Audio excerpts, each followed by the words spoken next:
I was a corporate lawyer. Now I beg for change outside the courthouse I once worked in. 6 months ago, I walked through those glass doors in a $2,000 suit, arguing cases worth millions. Today, I stood at those same doors with a cardboard sign, and the security guard who used to greet me pretended not to see me. People think you fall all at once. You don't. You fall in stages. First the late nights that need help staying sharp, then the help that needs more help. Then the moment your assistant finds you at your desk with white powder, still visible, and quietly shuts the door. I had a corner office on the 32nd floor. A daughter at Columbia Pre-Med. A six-figure bonus is coming. The dealer met me in the parking garage like he was delivering lunch. I told myself successful lawyers needed an edge. I told myself I could stop after the big case. I told myself a lot of things while my phone died with my daughter's calls unanswered. Let me take you back to the night I chose powder over my daughter's acceptance call and the spiral that followed. When you're brilliant in the courtroom but can't stop shaking in the bathroom, which verdict matters more, the one from the judge or the one from the mirror? The security guard's name was Raymond. I knew this because for 3 years, he'd greeted me every morning at 7:15 sharp when I rushed through the courthouse doors. Always running 5 minutes behind. Always carrying a Vinnie Dark roast and a briefcase worth more than most people's monthly rent. "Morning, Mr. Morrison," he'd say, holding the door an extra beat so I wouldn't have to break stride. This morning, Raymond saw me coming from 30 feet away. I watched his face do that careful nothing that meant he recognized me, but wouldn't acknowledge it. He turned to check his phone, suddenly very interested in something on the screen. The door stayed closed. I understood. What else could he do? I was sitting 8 feet from his post with a cardboard sign that said, "Anything helps. God bless." The letters were starting to smudge from the March drizzle. I'd written them with a Sharpie I'd found in the subway, the same kind I used to mark up contracts. My handwriting was still perfect. You don't lose that. But everything else about me had changed. The Salvation Army jacket was 2 sizes too big. It smelled like cigarettes and someone else's sweat, but it was warm, and warm mattered more than dignity now. Underneath, I wore the same t-shirt I'd had on for 4 days. My feet hurt in shoes with holes that let the cold puddle water seep through. The infection on my left foot had gotten worse overnight. Every time I shifted position, it throbbed. The morning lawyer rush started at 7:30. They came in waves, pulling roller briefcases, checking phones, talking about depositions and motions and billable hours. I knew that dance. I'd led it for 15 years. Now I sat against the limestone wall and held out a paper coffee cup I'd fished from the trash, making myself small, making myself ignorable. By 8:45, I'd collected $3.70.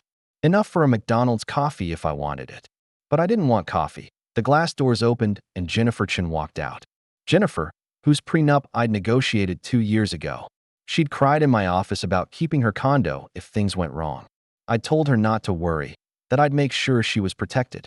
She was wearing the pearl earrings she'd worn to her engagement party. I remembered because she'd sent me a thank you card with a photo. She walked past, heels clicking on wet concrete, then stopped, came back, dropped something in my cup without looking at me, and hurried toward the subway entrance. A $20 bill, folded around a piece of paper. I unfolded it carefully, making sure the bill didn't blow away. Her handwriting was shaky. "Get help. Please.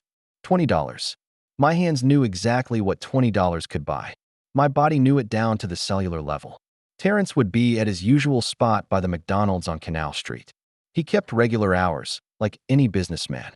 $20 would get me 2 rocks, maybe 3 if he was feeling generous or if he recognized me. Though I looked different enough now that he might not. My phone buzzed in my pocket. The screen was cracked, battery at 12%. I'd been ignoring it all morning, but the buzzing wouldn't stop. Unknown number with a 212 area code. I almost didn't answer, but something made me swipe. Ryan, Sharon's voice. My ex-wife. We hadn't spoken in 2 months, not since I'd called her high at 3 a.m., begging for money, saying things I couldn't remember but that she'd never forget. "I'm here," I said. My voice came out rougher than expected. "Emma wants to tell you something." A pause. She got into Columbia. The words hit me in the chest.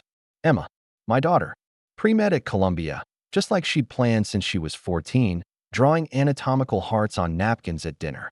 I started, but what could I say? That's wonderful. That's amazing. That I was proud. The words felt too small, too normal for the distance between who I was supposed to be and who I'd become. She doesn't want to talk to you, Sharon said quietly. But she wanted you to know. The line went dead. Battery at 11% now. I looked at the 20 in my hand, then at the phone. Emma was probably in organic chemistry right now, learning about molecular bonds and reaction mechanisms. Things that held together or fell apart based on precise conditions. I stood up, my infected foot screaming. Terrence would be waiting. 2 years earlier. I was untouchable, if that's how it felt. Anyway, sitting in my corner office at Brennan and Associates at 2 a.m., the city spread out below like a circuit board. 32nd floor, southwest corner, the kind of view that made clients pay our rates without flinching. I'd been grinding for 14 hours straight on the Pembroke hostile takeover defense.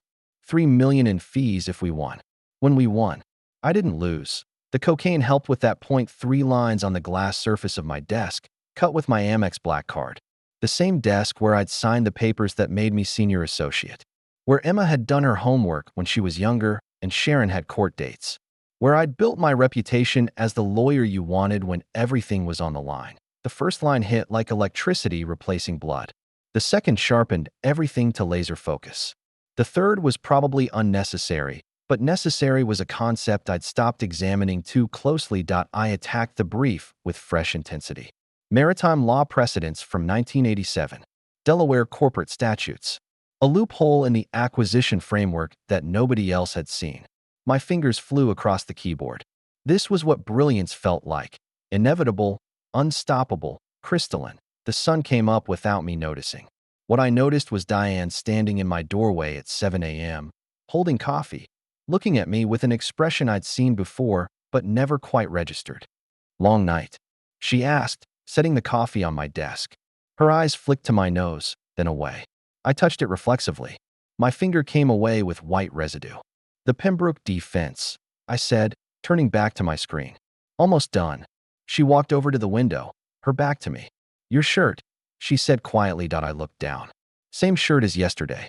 Same shirt as the day before, actually. There was a coffee stain on the collar I hadn't noticed. When had I last been home? "I keep extras," I said. "I know." She pulled tissues from the box on my bookshelf, set them next to the coffee. "The meeting's at 9. I'll be ready." She paused at the door. "Ryan." "Yeah. Just be careful." The door clicked shut. I did another line to sharpen up for the meeting, then changed into the clean shirt I kept in the closet for emergencies. These weren't emergencies, though. This was strategy. This was performance enhancement. Every lawyer I knew had their thing. Mine just happened to come in small plastic bags. The meeting was in conference room A, the one with the mahogany table that cost more than most people's cars. Pembroke's team had 6 lawyers. We had 3. Me, Ted Brennan himself, and Michelle from tax. I laid out the defense like conducting a symphony. Every attack, we had a counter. Every move they'd make, I'd already seen. Their lead counsel, a Harvard prick named Garrett, tried to push back on the Delaware statute interpretation. I destroyed him with case law he'd never heard of. Stuff I'd found at 4 a.m. in the legal equivalent of archaeology. "Gentlemen," Ted said when it was over, "I think we're done here." They left looking like they'd been hit by a truck. Ted stayed behind, closed the door. "That was exceptional work," he said. "Truly exceptional. Thank you." He studied me. Ted Brennan didn't get to run a 400-lawyer firm by missing details. "You look tired. Been pushing hard on this one." "I appreciate that. But Ryan." He straightened his tie, a small gesture that meant he was about to say something that mattered.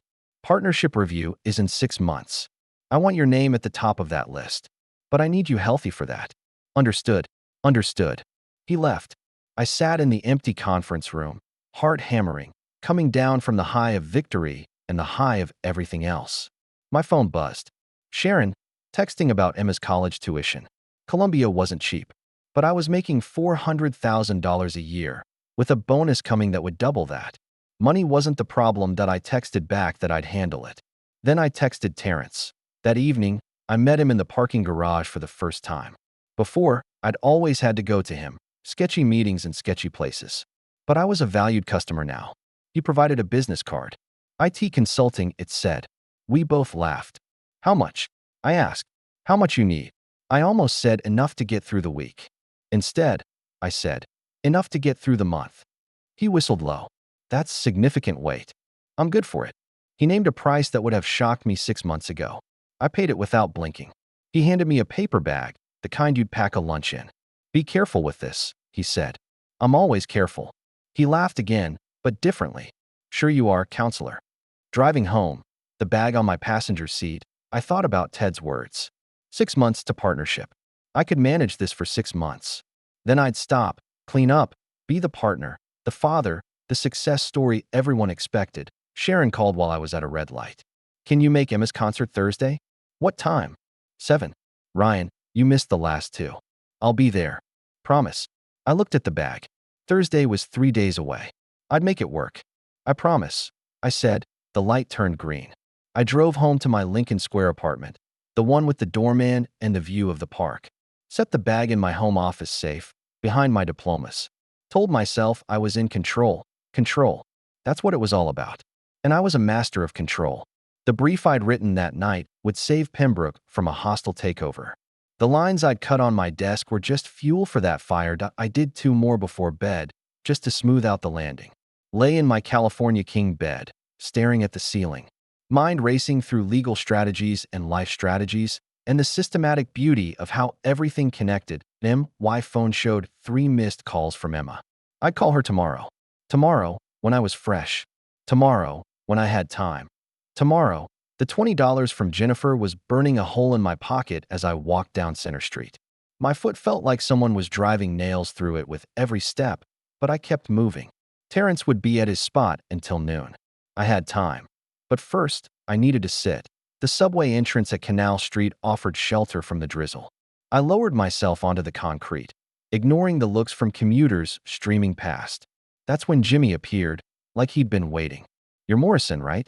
He was maybe 55, weathered face, carpenter's hands. Saw you at the courthouse. You're new. I nodded, not trusting my voice. I'm Jimmy. Used to do construction. Built 3 of these subway stations, if you can believe it.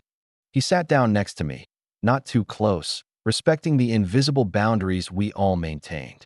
Been out here 3 years now. Workers' comp case went sideways. You know how it is. I didn't know. I'd represented the insurance companies in those cases. That foot's infected, he said, noticing how I held it. Maria can look at it. She used to be a nurse before. He shrugged.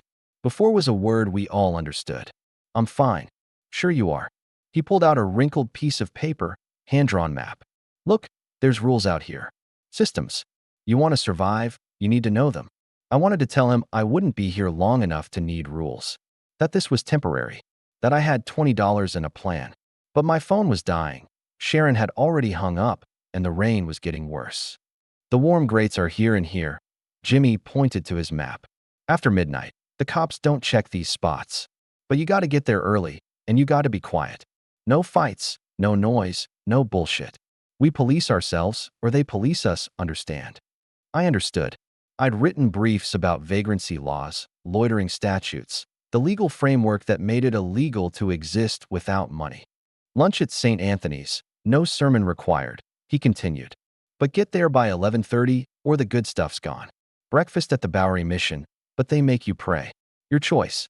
The library's good until 5, warm, bathrooms, and they don't hassle you if you're reading. I know the library, I said.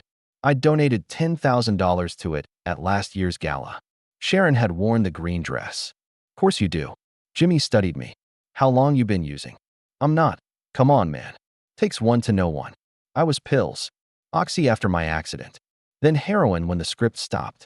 Clean 2 years, but... He gestured around us. Clean doesn't pay rent. My phone buzzed. For percent battery now. Emma had texted. Mom told me she called. I don't want to talk. But congratulations, I guess. Congratulations. For what? For surviving another night? For becoming everything I'd sworn I'd never be? There's Maria now. Jimmy said that a woman approached, maybe 40, carrying a backpack that had seen better decades. Hispanic, tired eyes, but steady hands. Those hands had probably saved lives once. This the lawyer? She asked Jimmy. Word traveled fast out here. His foot's bad, Jimmy said. Maria knelt down, not asking permission. Let me see. I pulled off my shoe. The sock came away bloody and yellow. The smell made me gag. Jesus, Maria muttered. How long? Week, maybe 2. She pulled supplies from her bag. Actual medical supplies. Gauze, antibiotic cream, tape. I rotate through the ERs, she explained, catching my look. They know me. I don't take much. Just enough. She worked quickly, efficiently. The pain was extraordinary, but her hands were gentle. You need antibiotics, she said. Real ones. I can get some, but it'll take a day or 2. Don't let this go longer. Sepsis will kill you faster than withdrawal. I have money, I said. I can pay. Keep your money. She packed up her supplies. We look out for each other here. That's how it works. Fast Eddie appeared next, silent as smoke. Nobody knew his real name or his story, but he could fix anything. He looked at my phone, pulled out a tangle of wires and a portable battery held together with duct tape. 10 minutes, he said. Should get you to 30%. They weren't asking for anything. They were just helping. Because I was one of them now, whether I wanted to be or not. The Bowery mission has beds tonight, Maria said. Real beds, not mats. But you gotta be there by 4. I looked at my phone, charging on Eddie's contraption. 3:47 p.m. Terrence or the Bowery. $20 or a bed. You coming? Jimmy asked, standing. My foot felt better wrapped. Still infected, still dangerous, but contained for now. Like everything else in my life. Wrapped up, held together with tape and hope, waiting to either heal or fall apart. Yeah, I heard myself say. I'm coming. Jimmy helped me stand. The $20 was still in my pocket, Jennifer's note wrapped around it. Get help. Please. Maybe this was help. Maybe this was what help looked like when you'd fallen through all the safety nets you thought would catch you. 3 homeless people sharing knowledge and antibiotics and chargers. Walking toward the promise of a bed. We made our way down the street. Jimmy and Maria flanking me like guards, Eddie trailing behind with his electronics. People stepped around us, through us, past us. We were invisible and hypervisible at the same time. A problem to be solved. A cautionary tale. A chunk of city statistics. But we were also human. Jimmy had built the subway stations these people used. Maria had saved lives. Eddie could resurrect dead phones with wire and will. And me? I defended corporations worth billions. Until I became worth nothing, the Bowery mission rose ahead. A brick building that had been saving the lost since 1879. The line was already forming. 40 beds, Jimmy said. Usually fills by 4:15. It was 4:08 that we got in line. Number 38, 39, 40, and 41.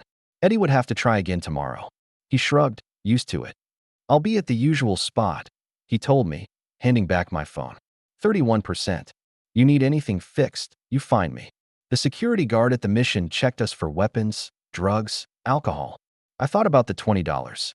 About Terrence, probably wondering where his regular customer had gone. About the cocaine that would stop my foot from hurting. Stop my mind from thinking, stop everything from mattering so much. Instead, I handed my jacket to the guard, let him search the pockets. Then took it back. Bed 38, he said, handing me a ticket. Dinner's at 6. Lights out at 9. I followed Jimmy inside. The beds were narrow, military surplus, but they had sheets. Actual sheets. There was a shower room, 3 minutes of hot water each, supervised, but hot water nonetheless. I sat on bed 38 and pulled out my phone. 29% battery. A text from Emma. Got a 97 on my organic chemistry midterm. I started to type back, then stopped. What would I say? That I was proud. That I was sorry. That I was sitting in a homeless shelter with an infected foot and $20 I was trying not to spend on cocaine? Instead, I turned off the phone to save battery. Lay back on the thin mattress. Stared at the ceiling, which was water-stained but solid. Around me, 39 other men were settling in for the night. Each with their own story of falling. Each with their own $20 they were trying not to spend at dinner. I sat with Jimmy and a man named Gerald who was reading a waterlogged John Grisham novel. We didn't talk much. The beef stew was oversalted but warm. The bread was stale but filling. The apple juice was from concentrate but sweet. This was help. Not the help I'd imagined when I was making $400,000 a year. Not the help Jennifer Chun had meant when she wrote her note. But help nonetheless. Tomorrow, Maria would bring antibiotics. Tomorrow, I'd figure out what came next. Tomorrow, maybe I'd even text Emma back. Tonight.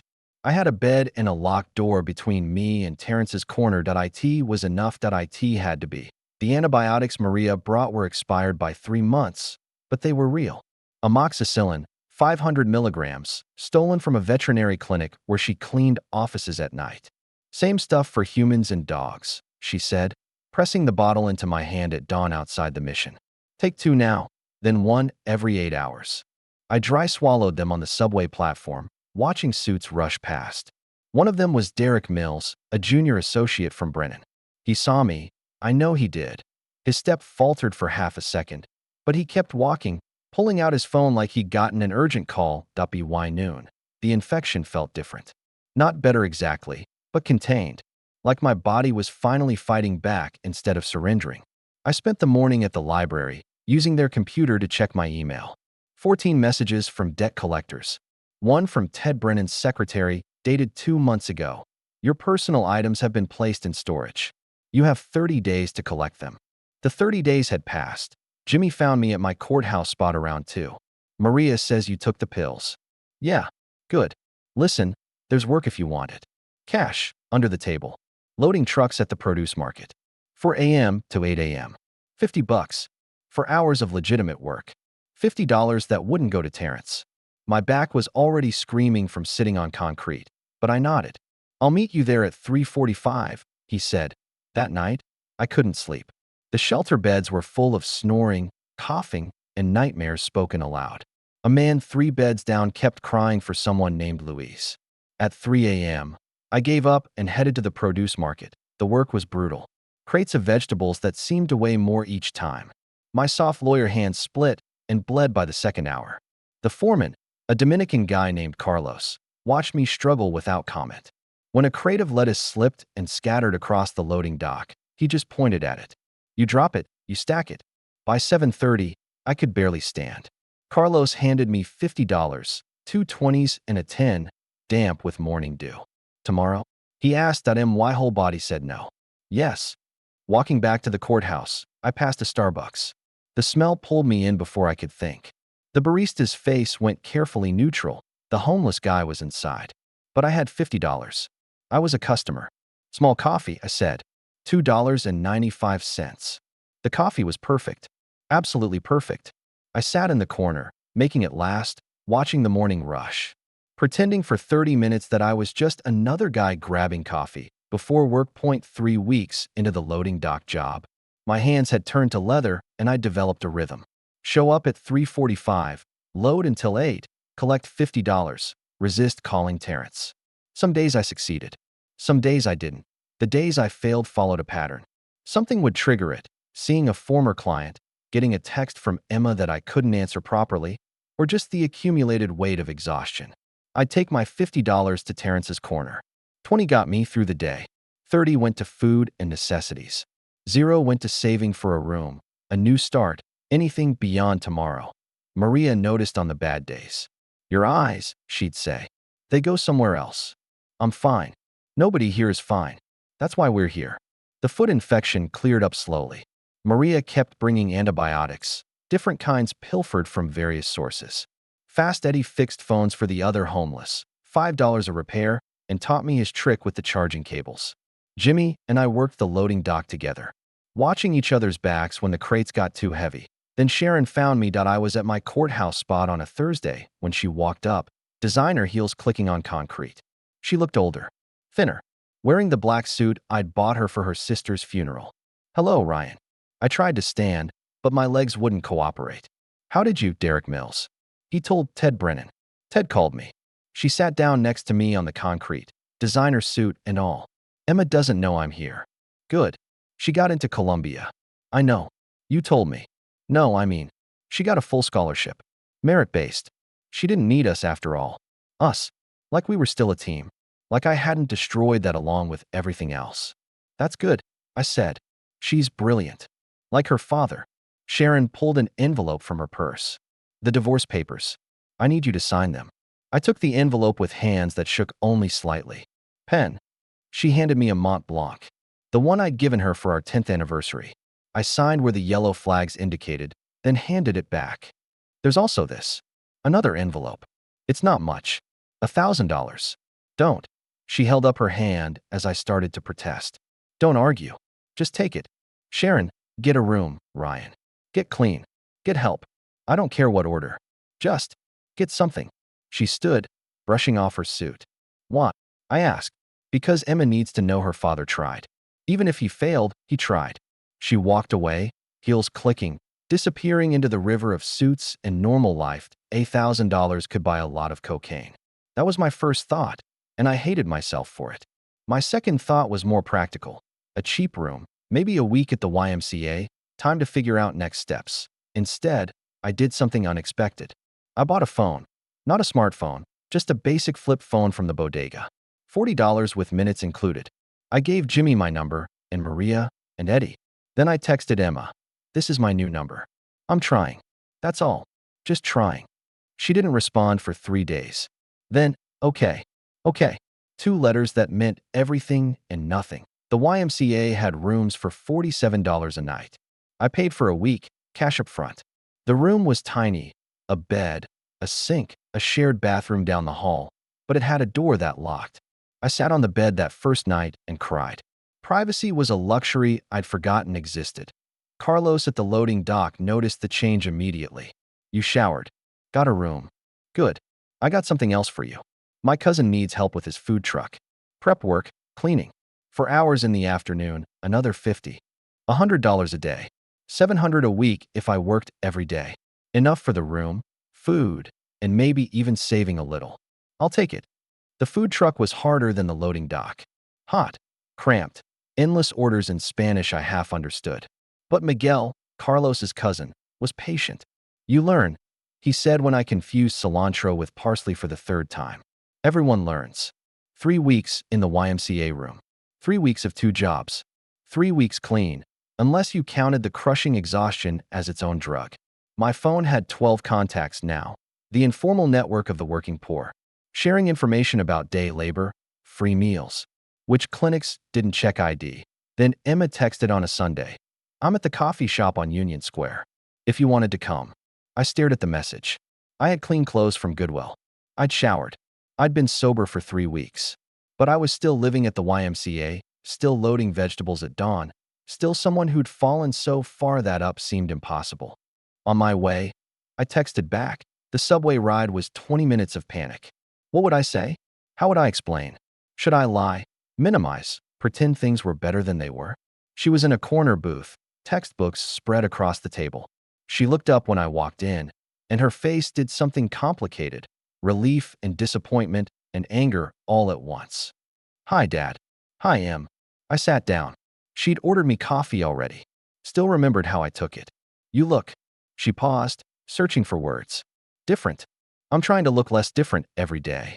She almost smiled. Tell me about Colombia, I said, wrapping my hands around the coffee cup. Safe territory. Her success, not my failure. Emma's eyes lit up slightly. It's incredible. My anatomy professor actually worked on the team that did the first face transplant. Can you imagine? He's teaching us about facial nerves while having literally reattached them. That's amazing, Em. And I got into the research lab I wanted. We're studying protein folding in neurodegenerative diseases. It's mostly cleaning equipment and data entry right now, but still. She talked for 10 minutes about school, carefully avoiding any mention of her life outside academics. No boyfriend or girlfriend stories. No roommate drama. No, you should see, or I wish you could statements. She'd edited me out of her narrative cleanly, surgically. Mom said you're working, she finally said. 2 jobs. Loading dock in the morning, food truck in the afternoon. That's. She stopped, started again. Are you staying somewhere safe? YMCA on 47th. It's clean. Has a lock. She nodded, processing. And you're not. 23 days, I said. But who's counting? You are. That's good. That you're counting. We sat in silence. Around us, normal people lived normal lives. Students on laptops. Couples sharing pancakes. A family with 2 kids throwing sugar packets at each other. I don't forgive you, Emma said suddenly. I want to be clear about that. I don't forgive you for missing my high school graduation because you were high. I don't forgive you for calling Mom at 3 a.m. asking for money. I don't forgive you for becoming someone I was embarrassed to claim as my father. Each word was precise, measured. She'd rehearsed this. I know, I said. But I also. She stirred her coffee, watching the cream spiral. I miss my dad. Not the person you became, but the one who taught me to play chess. Who read me all of Harry Potter doing the voices. Who used to say I could be anything. You can still be anything, Em. I know. I figured that out without you. It wasn't cruel, just factual. The question is whether you can be anything again. Besides what you are now. I don't know, I admitted. I'm just trying to get through each day without using. Everything else feels impossible. It's not impossible. It's just hard. She pulled out a business card. My therapist recommended someone. He specializes in addiction. Sliding scale payments. He's expecting your call. Emma, I'm not doing this for you. I'm doing it for me. Because I need to know I tried. That when you die, and Dad, you will die if you keep this up. I need to know I didn't just abandon you. She stood, packing her textbooks. I have lab in an hour. Thank you, I said, for seeing me. Call the therapist, Dad. Please. She left. I sat with the business card. Dr. James Winters, LCSW. Addiction specialist. Dr. Winters' office was above a Chinese restaurant in Chinatown. The waiting room smelled like Kung Pao chicken and desperation. His sliding scale went as low as $20 a session. I could manage that if I skipped lunch twice a week. So, he said in our first session, tell me about the last time you were happy. Not, tell me about your addiction, or when did it start, or any of the questions I'd prepared for. Just happiness, like it was something we could discuss. I don't remember. Try. I closed my eyes, searching backwards through the fog. Emma's middle school science fair. She built this model of the cardiovascular system with actual pumps and red-dyed water. It leaked all over the gym floor. She was mortified, but I told her that's what real hearts do too. They leak, they make messes, they keep pumping anyway. She laughed. We mopped it up together. I was happy then. What were you on that day? Nothing. It was before. So happiness existed before. It could exist after. It's not that simple. I didn't say simple. I said possible. We met every Tuesday. $20 I scraped together from not eating breakfast, walking instead of taking the subway, small economies of survival. He didn't give me revelations or breakthroughs, just questions that sat in my brain like seeds. What's the difference between Ryan the lawyer and Ryan the person? Ryan the lawyer was successful. Was he? He lost his career, his family, his home. How is that success? Meanwhile, life continued its strange rhythm. Loading dock at dawn. Food truck in the afternoon.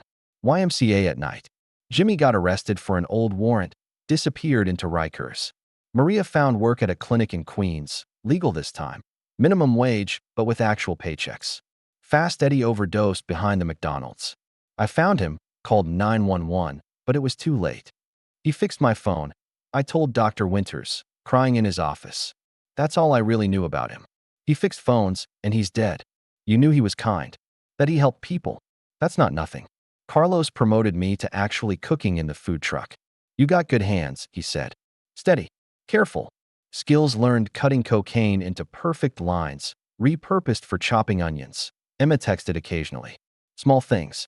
Passed my anatomy practical. Reading about protein synthesis. Saw a patient today during rounds. Each message a tiny bridge across the chasm between us. 6 weeks clean. The longest since it started. My body felt different, not better exactly, but more present. I could feel things again. Hunger. Exhaustion. The specific ache of missing my daughter. I want to practice law again, I told Dr. Winters. Okay, what would that take? A miracle. The bar would need to reinstate me. I need to prove rehabilitation. Get recommendations. Pass review boards. Find someone willing to hire a recovering addict who lost everything. So not impossible. Just very, very hard. Everything's hard. Yes, he agreed. But you're still here. The letter came on a Tuesday. I almost threw it away. Official mail was never good news anymore. But the return address caught my eye. New York State Bar Association. Eligibility for reinstatement review. My hands shook as I read. Due to recent changes in rehabilitation program policies, attorneys who had been disbarred for substance-related issues could petition for conditional reinstatement after demonstrating 1 year of sobriety and completing approved treatment programs. 1 year. I had 49 days. It's a goal, Dr. Winters said when I showed him. Goals are dangerous for addicts. They create pressure, expectations, reasons to relapse when things get hard, or reasons to stay clean. Maybe. But what happens if you get to day 364 and use? Does that make the previous 363 days worthless? I didn't have an answer. Miguel's food truck got shut down by health inspectors. Too many violations, he said, though we both knew the real reason. The local restaurant association didn't like competition. He paid me for the week, shook my hand, wished me luck. Carlos might have something else, he said. Check with him tomorrow. But Carlos had nothing. The loading dock was cutting shifts. The economy was squeezing everyone, but it squeezed people like us first. $50 became $25. Daily work became every other day. My YMCA rent was due in 3 days. I had $60 saved. Universe is testing you, Maria said when I ran into her at the library. She was studying for her licensing exam, trying to get her nursing credentials recognized in New York. What you gonna do? What I did was humiliating. I stood outside my old office building with a sign, former attorney, trying to rebuild. Any work appreciated. Most people walked past. Some sneered. But Alexandra Chun, Jennifer's sister, whose divorce I'd handled 3 years ago, stopped dead. Ryan? Oh my God. Hello, Alexandra. She opened her purse, but I stopped her. I'm not begging. I'm looking for work. Anything. Filing, cleaning, whatever you need. She thought for a moment. Can you still write? Yes. I run a nonprofit now. Legal aid for domestic violence victims. We need help with intake forms, basic documentation. Nothing that requires bar certification. $15 an hour, maybe 20 hours a week. $300. Enough to survive. When do I start? Tomorrow, if you can. That night, I used the last of my money to buy a dress shirt and tie from Goodwill. Pressed them using the iron at the YMCA that barely worked. Polished my shoes with soap and paper towels. That's 71 days clean. 294 to go, but I was going back to an office. Not as a lawyer, not yet, but as someone who knew law, who could help, who could be useful. Progress isn't linear, Dr. Winters had said. It's a spiral. You come back to the same places, but at different elevations. Tomorrow, I'd walk into an office building again. Different building, different role, different person, but still moving. Still climbing. Alexandra's office was in a converted warehouse in Brooklyn, 5 stories of exposed brick and good intentions. The legal aid nonprofit occupied half the 3rd floor, sharing space with a dance studio that practiced at unpredictable hours. My desk was a card table in the corner, but it had a computer, a phone, and a stack of intake forms that needed processing. The clients come in traumatized, Alexandra explained. They tell their stories in fragments. Your job is to turn those fragments into coherent legal narratives. Can you do that? Yes. The first file was Maria Gonzalez, not my Maria, but another one, 43, 2 kids, husband who'd broken her orbital bone. She'd written her statement in mixed Spanish and English, nonlinear, jumping between incidents. I spent 3 hours organizing it into a timeline that would support a restraining order petition. This is excellent, Alexandra said, reading my work. You made her story make legal sense without losing the human element. It's what I used to do, just from the other side. Well, now you're on the right side. I wanted to argue that I'd been helping people before too, protecting their assets, their businesses. But sitting there, reading story after story of women who'd been beaten, threatened, terrorized, I couldn't make that argument even to myself. 3 weeks into the job, Emma came to visit the office. Mom told me where you were working, she said, standing awkwardly in the doorway. I brought lunch. We ate Vietnamese sandwiches in the conference room, which was really just a larger card table with mismatched chairs. This is good, she said, gesturing around. What you're doing here. It's something. Dad, I need to tell you something. She set down her sandwich. I've been going to Al-Anon meetings. For families of addicts. My stomach dropped. Let me finish. I've been so angry. Not just at you, but at myself. For not seeing it sooner. For not being enough reason for you to stop. For still loving you even when I hated what you'd become. You were always enough reason. I just wasn't strong enough to. That's what I'm learning. It wasn't about me. Your addiction, your recovery, none of it's about me. Which is both liberating and terrifying. We sat in silence. Through the wall, the dance studio started practice, bass thumping through the floorboards. I want you to succeed, she continued. But I can't tie my well-being to whether you do or not. So I'm going to keep texting, keep checking in, maybe have lunch sometimes. But I'm also going to live my life as if you might disappoint me again. Because you might. I'm trying not to. I know. But trying and doing are different things. She left me with the rest of my sandwich and a hug that lasted exactly 3 seconds. Progress. That afternoon, a new client came in. White woman, expensive clothes, nervous energy. I recognized the look, not from abuse, but from addiction. She was here for her daughter, trying to get custody back from an ex who documented her drug use. I've been clean 6 months, she said, crying. But nobody believes addicts. I spent 4 hours on her intake. Made sure every detail was perfect, every date verified, every claim supported.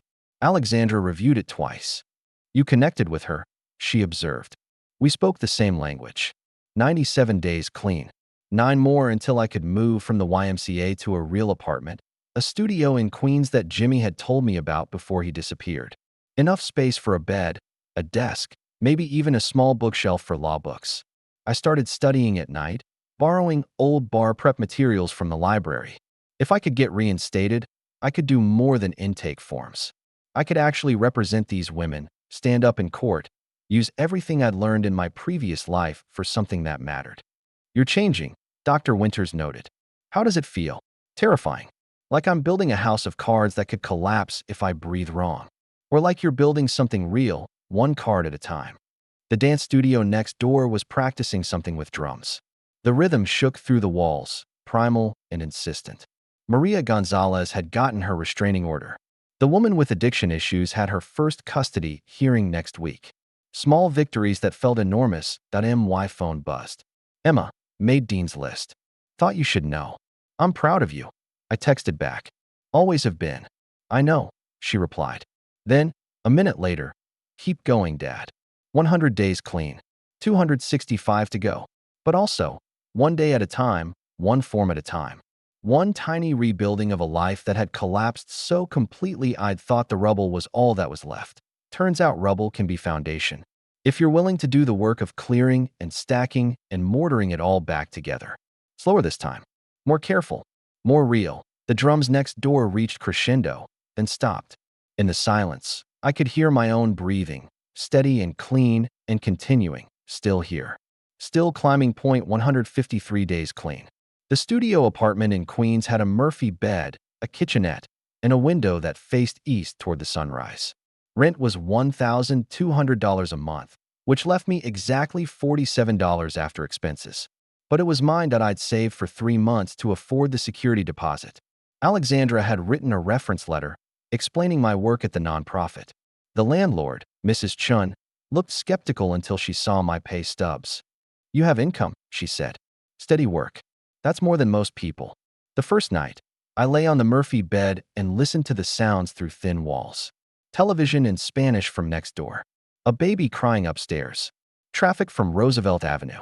Normal sounds from normal lives. Emma visited on Sunday, bringing a small cactus in a ceramic pot. Housewarming gift, she said, setting it on the windowsill. Hard to kill.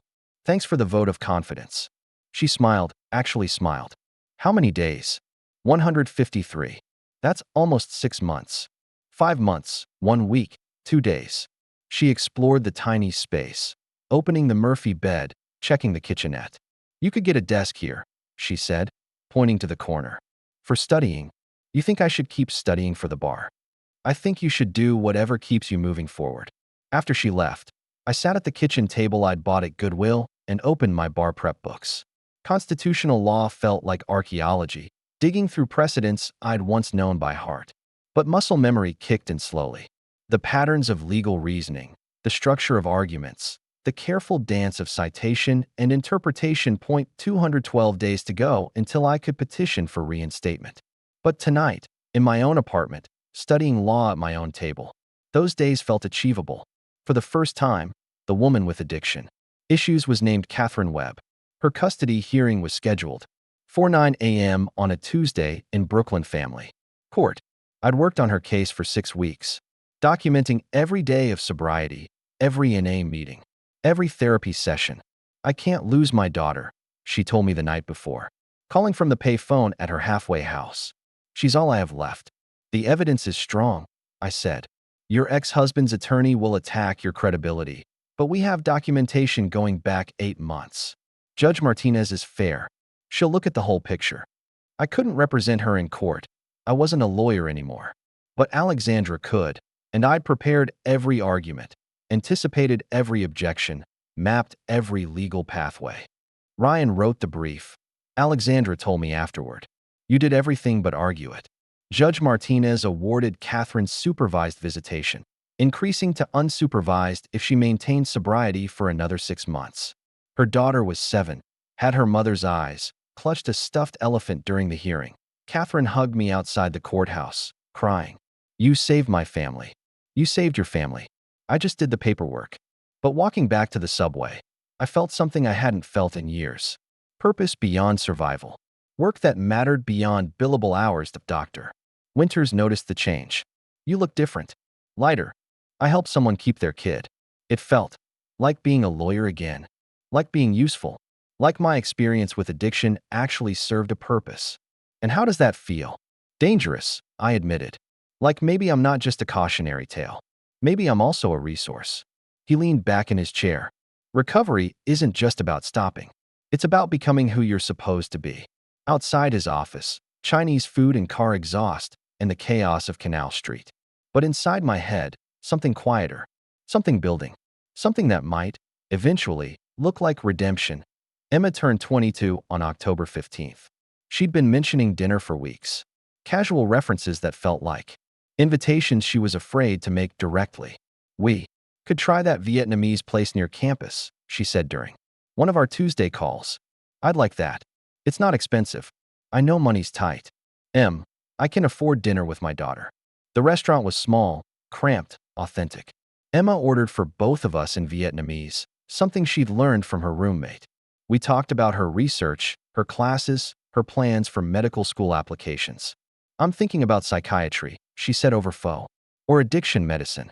Because of me, partly, but also because I've seen how treatable addiction can be when people get proper support, and how devastating it is when they don't. I wanted to ask if she was proud of me, if seeing me sober and working and trying meant anything to her. Instead, I said, you'll be an excellent doctor. I want to understand it, she continued. The neurobiology, the psychology, the social factors. Why some people can have a drink and walk away, and others. She gestured at me. Others become me. Others struggle. It's not a moral failing, Dad. I know that now. She'd brought a gift, a small framed photo of us from her high school graduation. In the picture, I was still healthy, still successful, still the father she deserved. She was wearing her cap and gown, smiling at something off camera. I found this in Mom's closet, she said. Thought you might want it. That night, I put it on the windowsill next to her cactus. 237 days clean, captured in a frame with the daughter who still loved me despite everything I'd done to undeserve it. The city lights blurred through the window. Tomorrow, more intake forms. More broken families trying to rebuild. More small victories measured in supervised visits and protective orders. But tonight, just the photograph and the plant and the steady rhythm of staying alive. December brought the coldest snap in 5 years. The heating in my building was inconsistent, leaving me shivering in layers while studying case law at the kitchen table.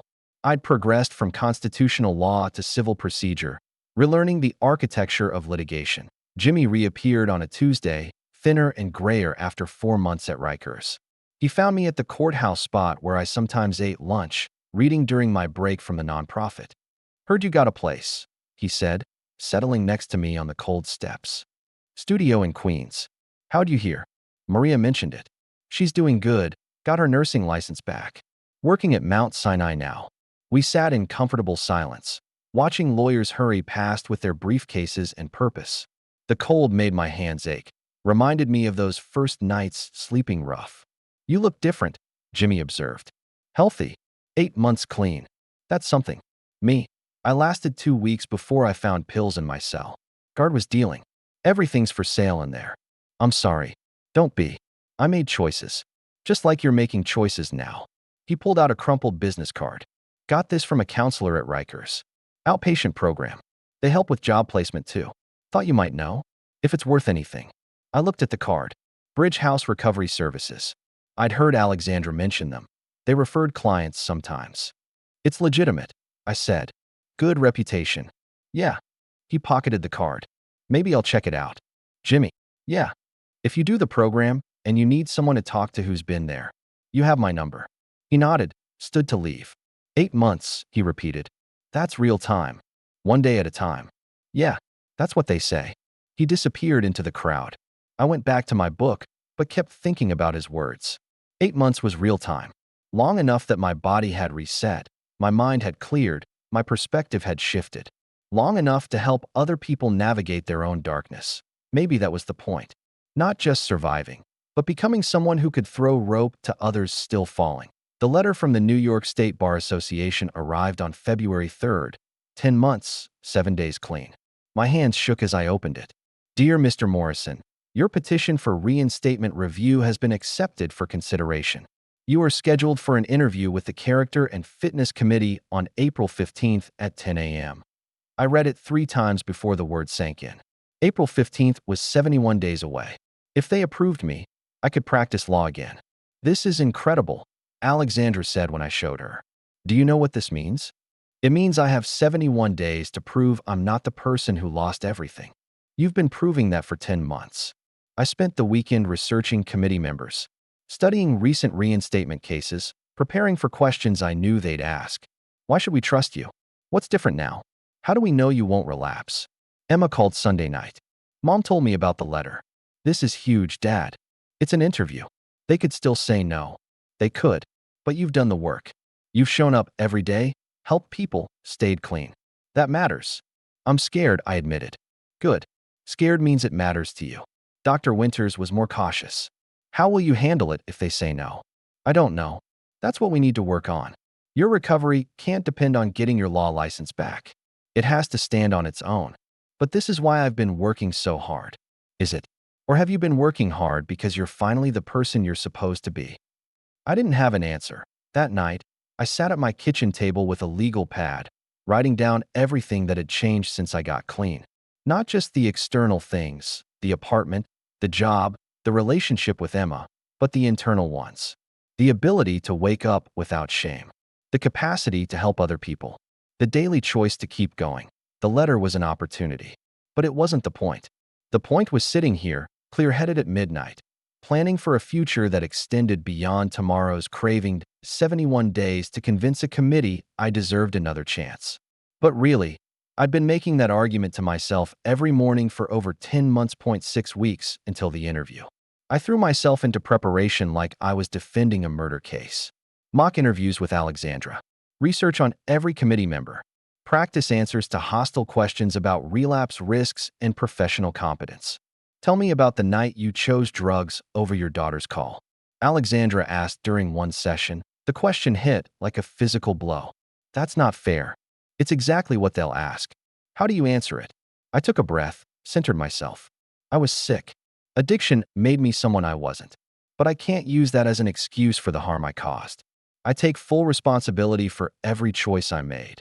And I've spent every day since trying to earn back the trust one lost. Better. More honest. Emma helped too, in her own way. You know what convinced me you were serious about recovery? She said during one of our dinners. What? When you stopped making promises. Instead, you just started showing up. I'm trying to show up for this interview too. I know. But remember, whether they reinstate you or not, you're still showing up. For your clients at the nonprofit, for me, for yourself. That doesn't change. 2 weeks before the interview, I received another letter. This one from Ted Brennan. Ryan, I heard about your reinstatement petition. I want you to know that despite how things ended, I remember the lawyer you were before addiction took over. If the committee asks for a reference from your former employer, I'll speak honestly about both your capabilities and your illness. Addiction is a disease, not a character flaw.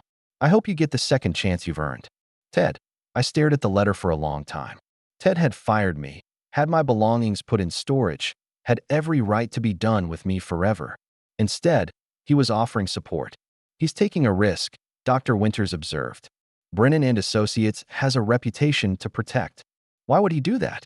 Maybe because he recognizes that the person you've become is worth the risk. The night before the interview, I couldn't sleep. I walked around Queens at 2 a.m., past the bodega where I bought coffee every morning. past the subway entrance I took to work, past the church where I'd started attending AA meetings. 11 months, 12 days clean. Tomorrow, 5 strangers would decide if I could practice law again. But win or lose, I'd still be 11 months, 13 days clean tomorrow night. That had to be enough. It had to be everything. The Character and Fitness Committee met on the 14th floor of the Bar Association building in Manhattan. 5 lawyers, 3 men and 2 women, sitting across a conference table that reflected fluorescent lights like still water. Mr. Morrison, the chairwoman began, please tell us in your own words why you believe you should be reinstated to practice law in New York State. I'd rehearsed this answer 100 times.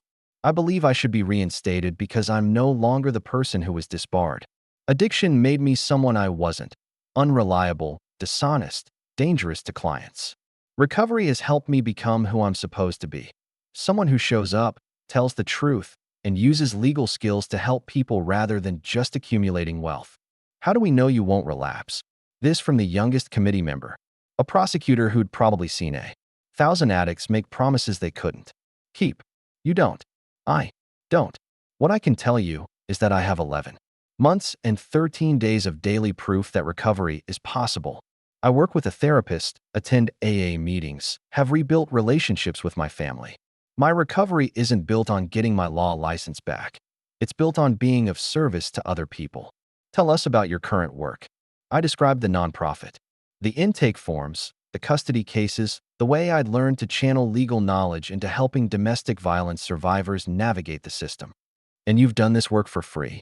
I've done it for $20 an hour, which isn't free, but isn't about money either. The questions continued for 90 minutes. They asked about my finances, my living situation, my plans if reinstated. They asked about the night I'd missed Emma's graduation, the morning Diane found me with cocaine still on my nose, the spiral that had cost me everything.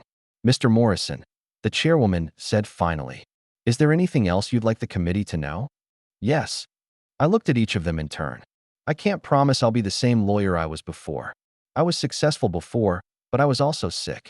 I'm healthy now, which means I'm different. I think I might be better. Not more successful in terms of money or prestige, but more useful, more human. If you reinstate me, I won't waste the opportunity. They thanked me and said I'd hear their decision within 30 days. Outside, Emma was waiting on the courthouse steps, wearing scrubs from her hospital shift. How'd it go?